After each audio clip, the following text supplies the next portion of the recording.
होता है। इसके बाद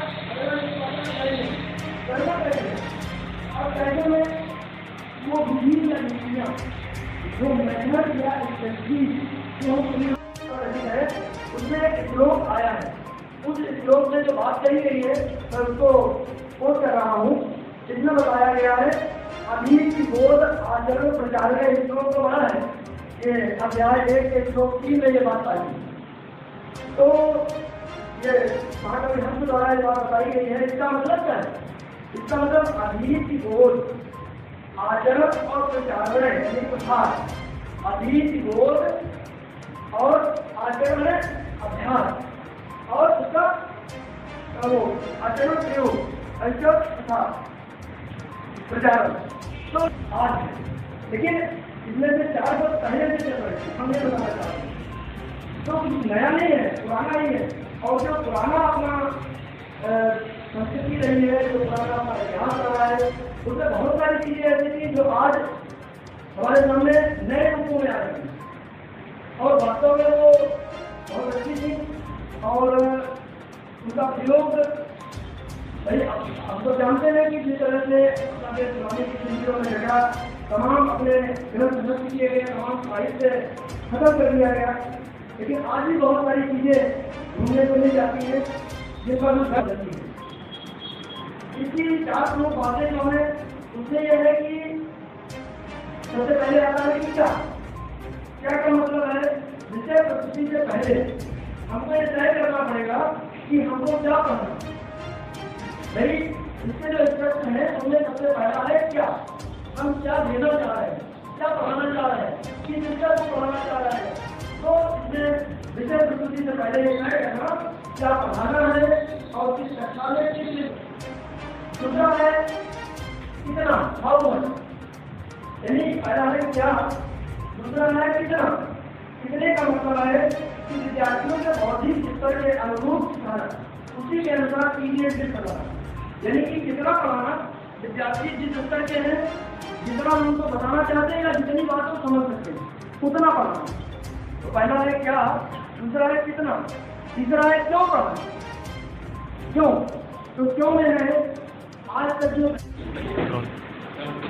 बैठक की गई है इसका क्या उद्देश्य क्या है? परिचय। मैं रामजी सिंह, प्रदेश निरीक्षक विद्या भारती लखनऊ मेरा केंद्र है। आज की यह बैठक विद्वत परिषद की बैठक थी। विद्वत परिषद विद्या भारती के काम का एक अत्यंत महत्वपूर्ण हिस्सा है।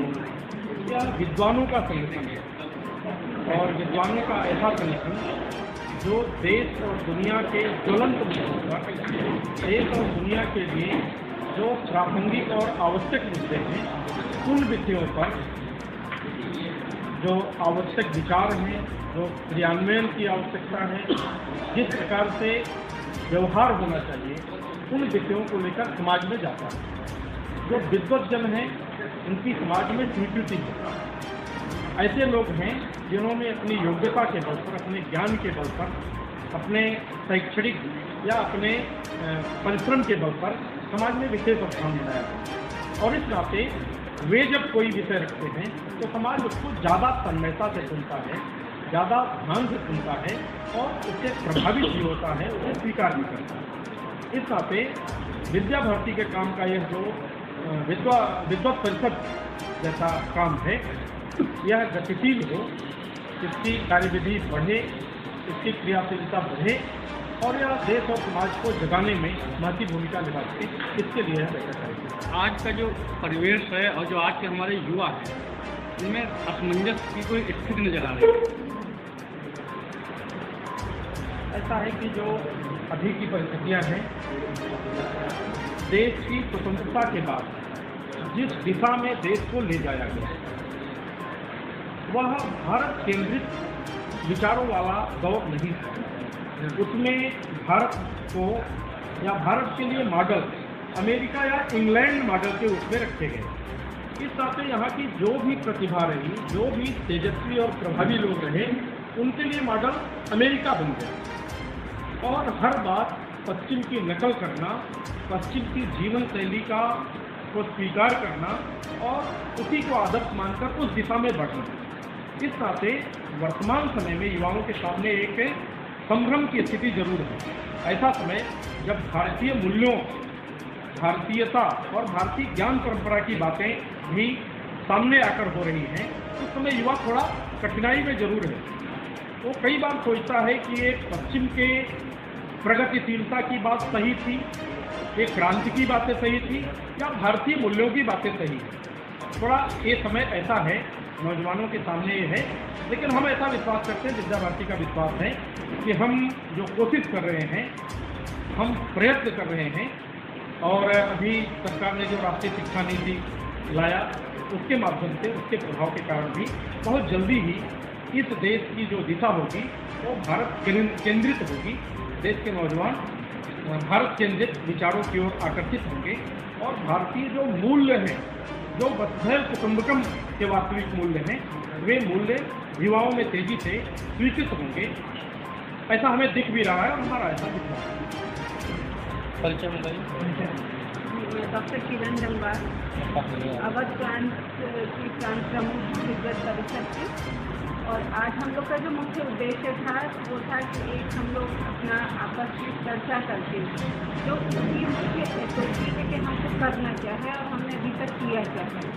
जैसा कि भाई साहब ने बताया कि इसमें बहुत सारे ऐसे मुद्दे हैं जो ज्वलंत हैं, जो हमारे मूल्यों को संरक्षित करने के लिए, जो हमारे इंडियन नॉलेज सिस्टम को बनाए रखने के लिए और उसके कार्य करने के लिए हम लोग इसमें वो करते हैं। और ख़ास तौर से जैसे विद्यालयी स्तर पर जो हम कार्य कर रहे हैं कि उनके करिकुलम बेस्ड जो एक्टिविटीज़ हैं, जो अकादमिक हैं, उनको करें जिससे बच्चों को भी लेटेस्ट चीज़ों का ज्ञान हो सके। आज के प्रतियोगी युग में वो अपने आप को कहीं भी पीछे न पाए, आगे बढ़ सकें। तो ये मुख्य उद्देश्य है इसका कि हम विद्वत परिषद के एक मंच हम प्रदान कर रहे हैं बच्चों को भी और शिक्षकों को भी कि कैसे हम अपनी भारतीयता को जीवंत रखें, जीवित रखें और आगे अपनी पीढ़ी तक इसको हस्तांतरित करें। आज का जो परिवेश है वो भारत को इंडिया और हिंदुस्तान बनाने के लिए अग्रिम है, क्योंकि पश्चिमी सभ्यता का उद्देश्य है। जबकि विद्या भारती है वो भारत को भारत ही रहना देना चाहती है। इस बारे में दो शब्द जानना चाहेंगे। देखिए, भारत को भारत रहने देना ये शब्द बहुत अजीब सा है, क्योंकि भारत पहले भी भारत था, आज भी भारत है और भारत ही रहेगा। क्यों? क्योंकि जब तक हम इसके मूल्यों को संरक्षित रखेंगे, क्योंकि जहाँ पे बच्चे ये नहीं समझ पा रहे हैं कि आखिर में मूल्य क्या है। अगर हमारे शाश्वत मूल्य कुछ हैं कि हमें बड़ों का आदर करना है, हमें सदैव सत्य बोलना है, हमें सही राह पे चलना है। अब बच्चा अगर हमसे पूछ रहा है कि ऐसा हमें क्यों करना है, तो हमें बच्चे को बताना नहीं पड़ता है। क्यों? क्योंकि ये हमारी सनातन की संस्कृति में दिनचर्या में ही इंबिल्ट है। हमें उसे बताना नहीं पड़ता है कि हम अगर बड़ों के आगे आए हैं तो हमें उनको सादर प्रणाम करना है। क्यों? क्योंकि इसके पीछे कौन से मूल्य हैं उसको पता है, वो घर से अगली पीढ़ी तक हस्तांतरित हो रही है। तो यहाँ पे ये प्रश्न उठता ही नहीं है कि हमें भारतीयता को उन्हें सिखाना है। ये हमारा और आपका कर्तव्य है कि as parent, as teacher, as society members हमको उनको बताना ही बताना है, जो कि अपने आप एक सही दिशा में आगे बढ़ती रहेंगे। तो आज का जो युवा जरा भी दिग्भ्रमित होता है तो ये हमारे और आपके ही कर्तव्य हैं कि हम उनको बस सही चीज़ों का ज्ञान करा सकें। आज का जो मोबाइल का दौर और अकल्पनिक दुनिया है, जो हमारे बुक्स हैं, किताबें हैं, इन दोनों के बीच दूरियां बढ़ती जा रही हैं। ये जो दूरियां बढ़ रही हैं, अब देखिए हम लोग बार बार बात करते हैं टेक्नोलॉजी यूज़ करो, बच्चा यूज़ करता है, फिर हम कहते हैं उससे दूर रहो, तो फिर वो दूर नहीं रह सकता। ये हमारा और आपका ही कर्तव्य है कि हमको उन्हें बताना होगा कि जो ईश्वर ने हम लोग को ज्ञानेंद्रियाँ दी हैं, उसका अगर हम सही प्रयोग नहीं करेंगे तो कल को क्या हो सकता है। चक्षु दिए हैं कि हम एक प्राकृतिक एनवायरनमेंट का आनंद लें, उससे अपने स्वास्थ्य को अच्छा करें। हमें उन्हें बताना होगा कि ठीक है, डिजिटलाइजेशन, डिजिटल टूल सब बहुत अच्छे हैं, लेकिन टू व्हाट एक्सटेंट, कितने समय तक कितना हमको प्रयोग करना है। डिजिटल डिटॉक्स क्या होता है, उनको ये भी पता होना चाहिए कैसे इनका प्रयोग करना है। तो ये दूरी अपने आप कम होगी जब हम, क्योंकि हम खुद अगर दिन भर मोबाइल पर रहेंगे बच्चों को कभी नहीं सिखा पाएंगे। तो हम जब अपने आप को कंट्रोल करेंगे, नियंत्रित करेंगे, तो बच्चा अपने आप खुद ब खुद उन चीज़ों को सीखेगा।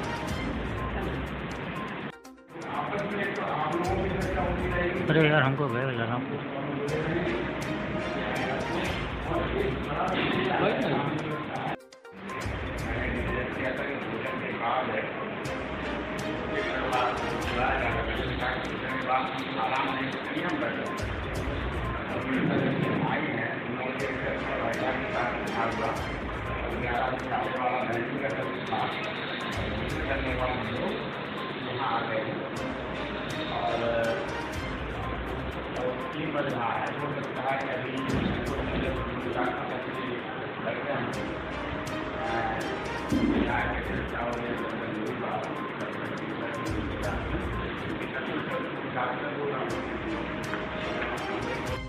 चारों 4 कमरे में बैठे हैं, दिवाली की छुट्टी में आए हुए हैं और छोटा भाभी से कह रहा, भाभी पूछ लो भैया का क्या प्रोग्राम है कल, मैं तो सवेरे निकलूंगा। कैसे एक ये जो घर के अंदर की दुनिया है, कैसे मुझे लगता है कि अगर हम सब लोग योजना बनाए, जैसा सक्रियता दिख रही है, कोशिश किया तो ये बहुत सही दिशा में विद्युत सेक्टर कर सकता है। मुझे आप लोगों के साथ में बैठने का अवसर मिला, आप लोगों के दर्शन हुए और आपके विचार, आप लोग इतने एक्टिव हैं कि सक्रियता ठीक है। किसान और गरीब से क्या है, ये कैसी नहीं कि हम लोग के घर मैंने उनको कहा जैसा हिंदी में कोई दूसरे मैंने एक साथ कहा ये जरा सामर्थ और बीमा क्या पढ़ने लिखा है, एक बार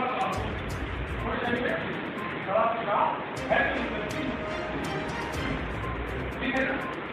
मेरा कहना और क्षेत्र में जो थोड़ा हो है कैसे आगे बढ़े, हम सब संगठन में विचार करके ज़्यादा आगे बढ़े और दूसरी बात है नागरिक कर्तव्य। नागरिक कर्तव्य अधिकार की बात को हम लोग बहुत